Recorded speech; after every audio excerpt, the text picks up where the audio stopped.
Қайырлы күн достар. Жаңа сериал арнасынан 45 және 46 бөлімді тамашалай аласыздар. Кürşat жол апатына ұшырайды. Оған үй іші ауруханаға келеді. Дәрігер оларға көп қан жоғалтқанын және ота жасау керегін донор іздейтіндерін жеткізеді. Қан тобын айтқанда Махирдің қаны оның тобымен сәйкес келіп, ол донор болуға келіседі. Бұл шешім ол үшін оңай болмайды. Ол әкесінің өлімін бір есіне алады. Сара Жанфизаға мұны ол әкең үшін емес, сен үшін жасап жатыр. Енді оның махаббатына күмәнданбайтын шығарсың дегенде, ол оған мен көз жеткіздім, енді олай мүлде жасамаймын деп жауап береді. Сүрия Афетке мен Махирге бәрін айттым, бұл дұрыс емес екенін айттым. Сенің айтқаныңды түсіндім деген кезде Афет оған мен саған олай демедім, мені араластырма, бөтен адамдарға мені мүлде айтпа деп сөздерінен секіреді. Афет одан хатты сұрағанда ол қайда қойғанын білмейтінін айтады. Ол хатты Кürşat тауып алып, бұл кемпір алжасқан ба, сонша қатыгез бола ма деп әйеліне көрсетеді. Ол екеуі не істерін білмей бұл хатты қайда жіберетіндерін ақылдасып тұрады. Кürşat ол хатты Махирге беретінін жеткізеді. Кürşat есін жияды. Жанфиза оның жанында отырады. Әкесі оған әлі маған ашулысың ба дегенде, Жанфиза оны Махир құтқарғанын айтады. Олардың жанына Махир келеді. Кürşat қызына оңаша қалдыруын өтінеді. Махир оған тауарлар қайда? Егер біз тауарларды жоғалтсақ, үлкен қиындыққа тап боламыз дейді. Ол болса, уайымдама, мен оны басқа жерге сақтап қойдым. Менің соңыма түскендер болды. Рашидтің кісісі мені аңдыды. Мен оны байқап, тауарларды басқа жерге жасырдым дейді. Кürşat оған донор болған үшін рахметін айтады. Махир Жанфизаға анасының жанына баратынын айтқанда, ол болса, мен де барайын, ол мені де күтіп отырған болар деген кезде, Махир анасының кешегі айтқан сөздерін есіне түсіреді. Ол өзі кетіп қалады. Селимге Рашид звондайды. Ол оған Кürşat апатқа ұшырағанын жеткізеді. Селим болса бірден тауарларды сұрайды. Ол оған тауар туралы еш хабарым жоқ, кеше ол не істегенін Құдай білсін дейді. Гүлизар Кürşatқа звондап хал жағдайын сұрайды. Севда оның жанына келіп, оны келемеш дейді. Гүлизар Севдаға, сен Ферманды нағып 20 жыл өткеннен кейін жүзік сыйлады деп күмәнданбайсың ба? Мүмкін ол бірдеңе білдіріп, соны жасырмақ ниетте алған шығар, деп Севданы ойландырып қояды. Афет Сүрияға хат туралы Махирге тіс жармауын жеткізеді. Бір кезде оларға Махир келеді. Сүрия оған, мен өзімді жайсыз сезініп тұрмын. Әкеңнің хатын оқығаннан кейін жүрегім орнында емес дейді. Ол таңғалып, қайдағы хат деп сұрағанда, ол оған бөлмеде хат болғанын жеткізеді.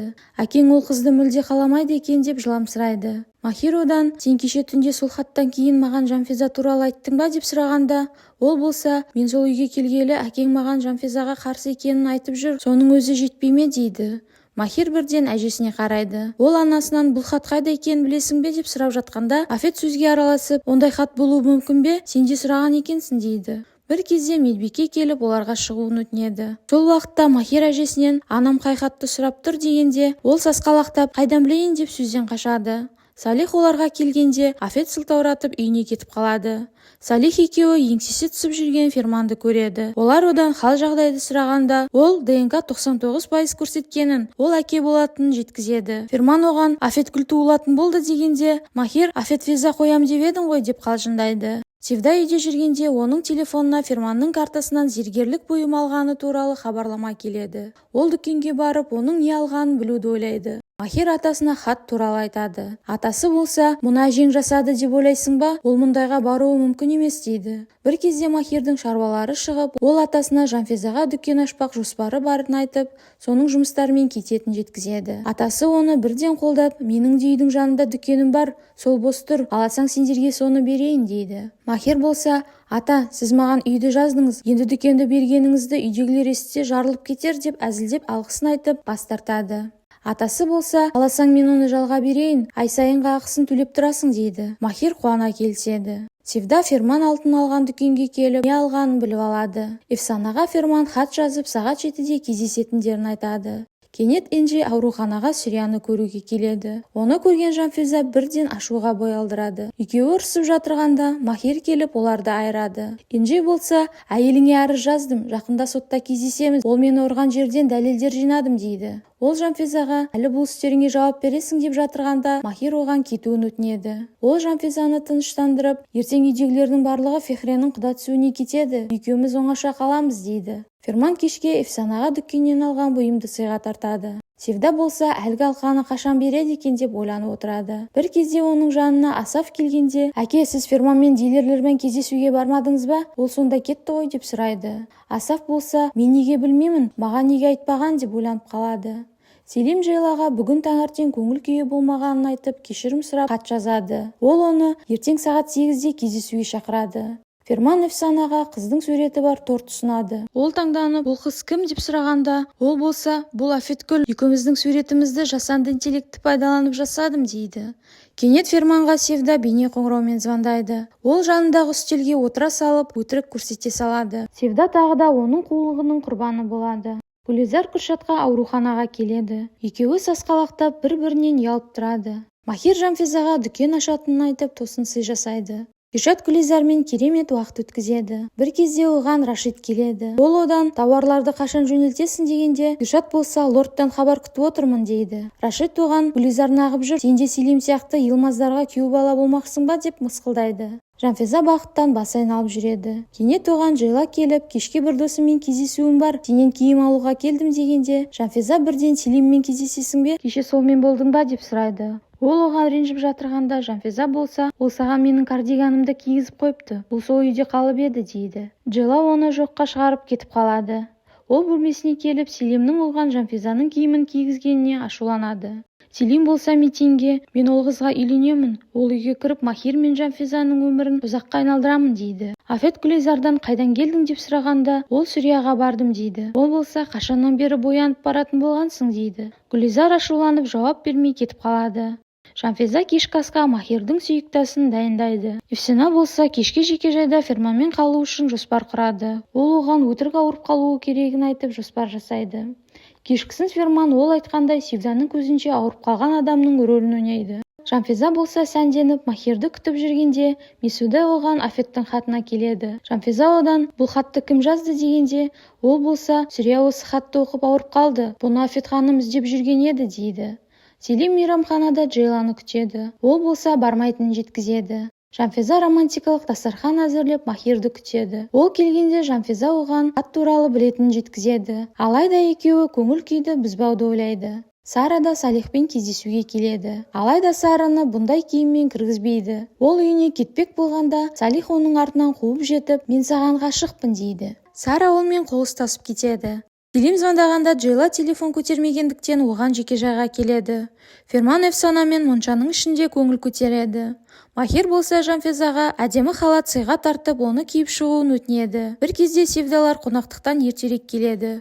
Хүршат Асафқа, мырзам күзетшілер орнында жоқ, олар қайда кеткен деп айтады. Джейла Селимге ашуланып, оны үйден қуады. Кенет ол оған жүзік ұсынады. Сол кезде оларды Афеттер көріп шошып кетеді. Махир бөлмесіне бармақ болғанда, оған Афет келіп Селимнің үйде жүргенін айтады. Севда шошып бөлмесіне келіп Ферманға айтпақ болғанда, ол онда жоғын көреді. Асаф Селимді жұлқылап үйден қуып шығады. Махир оған мылтық кезеніп, Джейлаға сенің бұлмен не байланысың бар деп айқайлайды. Ол оған неге оны кіргізбеймін? Ең болмағанда ол әкемді өлтірген қылмыскердің ұлы емес деп жатырғанда, Асаф оны ұрып жібереді.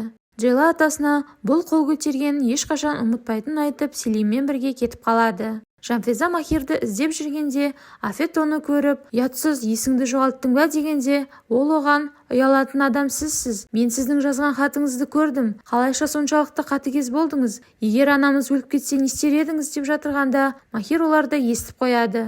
Ол әжесіне «Хатты сен жаздың ба?» деп сұрайды.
егер анамыз өліп кетсе не істер едіңіз деп жатырғанда махир оларды естіп қояды. Ол әжесіне хатты сен жаздың ба деп сұрайды.